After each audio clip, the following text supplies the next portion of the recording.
Hey everyone, I'm Nick Filardi, and I'm going to show you the process for coloring the cover for the Beauty number 23.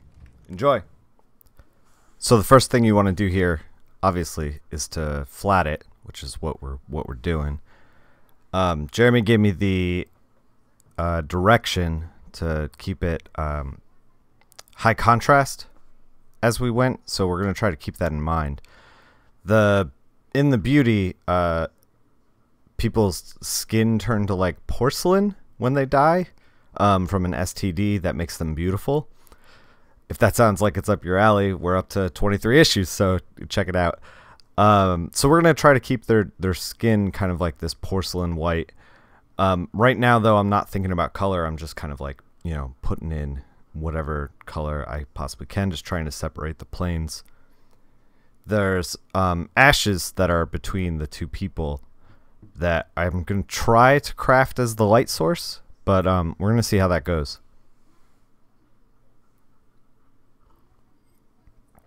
Right then, I was actually looking for a pattern.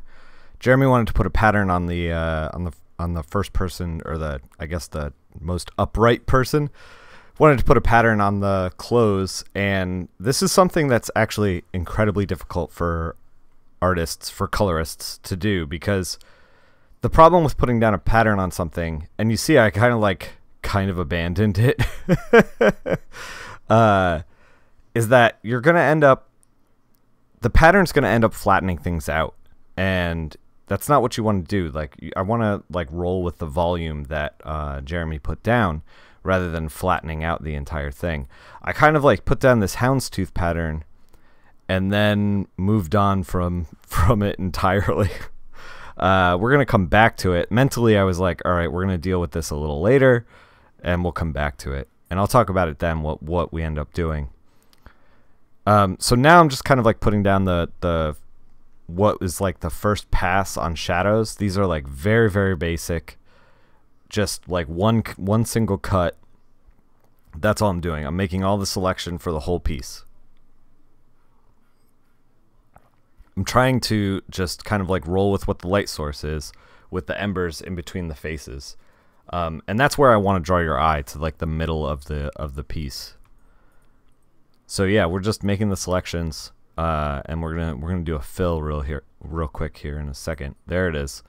Yeah. So I'm trying to keep in mind the light source there, and now we're kind of fixing colors, but just kind of rolling with what we got put down. You see on the right side now, I have some reference for women in profile. This cover is kind of make or break by like the shadows that we're going to put down. And right now I'm trying to figure out what kind of brushes I want to use for to like start painting in. The top two pieces are photographs. I think the Natalie Portman one's obviously a photograph. The other one's a piece of art that I found when I was Google image searching, but both kind of don't really use the correct light sources that I wanted. I just kind of pulled those to keep in mind the planes of the face. The bottom one was a model that I lit in an app called Handy, which I recommend to any colorist or anyone that does a lot of this kind of thing. It lets you light models of faces and hands and that kind of thing. Lets you kind of like do whatever you need to do. A lot of this painting is actually going to be just trial and error. You know, you just kind of like work it until it looks right. I'm using this big old chunky brush. It's actually not a Kyle Webster brush, which is usually what I use, but the brush that I'm using is a brush that I pulled from a Patreon from Chun Lo. So if you're interested in getting that brush, you should subscribe to her Patreon.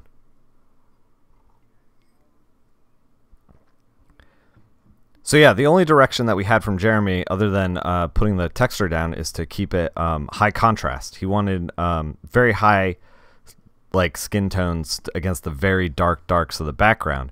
So normally I would kind of do these cuts and shadows and all that kind of stuff, and then I'd wash it with a color. But the reason I didn't do that here is because I wanted it to feel high contrast. And if you wash it with a color, the only thing you're going to end up doing is adding, making everything less white. So we're trying to think about things as like kind of white and black. And so now if you notice, the woman who's has the longer hair and the little shaved part on the side and the plugs in her ears, she's kind of like tilting her head backwards a little more.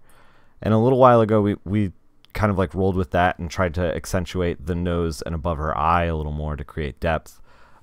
So we're not exactly painting each figure the same, and that little bit of variety is gonna pay off for us.